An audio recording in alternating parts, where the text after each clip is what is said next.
Mes derniers messages, Jean-Claude enregistré avant le parti qui pas l'air. Pour vous faire part de mes sentiments et réflexions en ce moment délicat de la vie nationale.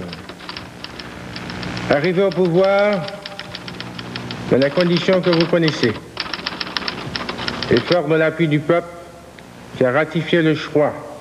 qu'avait fait de moi feu le docteur François Duvalier pour diriger le destin de cette terre héroïque de Dessalines, je me suis attelé avec enthousiasme et dévouement à la tâche. Sans vouloir faire ici un bilan exhaustif de ce qu'a réalisé mon gouvernement au cours de ces 15 dernières années, je dirais avec satisfaction que j'ai relevé l'économie du pays, assuré la promotion et le développement de l'industrie, bâti l'infrastructure matérielle qui manquait pour un démarrage réel, développer l'ambiance nécessaire à l'épanouissement des investissements. Nous avons créé un très grand nombre d'emplois pour cette génération de travailleurs de plus en plus qualifiés.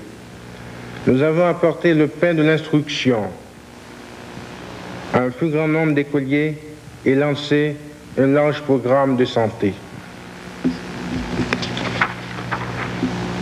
La fondation qui porte le nom de ma digne épouse s'est dépensée sans compter pour apporter avec empressement et abnégation aux démunis, aux déshérités et aux malades un ensemble d'attentions dévouées que l'on rencontre rarement dans d'autres pays du monde. La continuité et la stabilité politique ont été maintenues sous mon gouvernement et j'ai instauré pour vous, avec vous et de manière irréversible, une ère de démocratisation et de libéralisation qui doit conduire l'homme haïtien vers l'affirmation de sa personnalité dans le cadre d'institutions modernes et plus conformes à ses aspirations, toujours dans le respect chaque jour plus accentué de la dignité de la personne humaine. C'est avec beaucoup de peine que j'ai assisté pendant ces derniers jours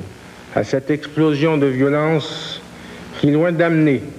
à la satisfaction d'aspirations immédiates ou des fois séculaires, ou même bien légitimes,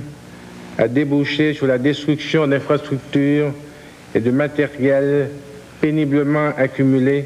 avec les deniers du peuple et des pertes de vie humaines qui m'ont profondément affligé.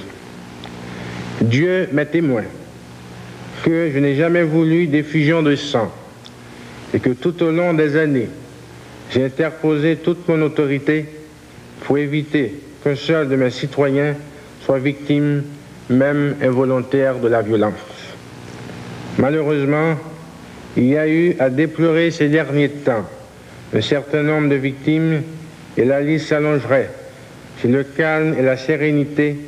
ne revenaient dans ce coin de terre qui ne peut réaliser son plein épanouissement que dans la paix et l'unité. Mes chers compatriotes, peuple haïtien, aujourd'hui, je n'ai pu déceler dans un examen méticuleux de la situation aucun signe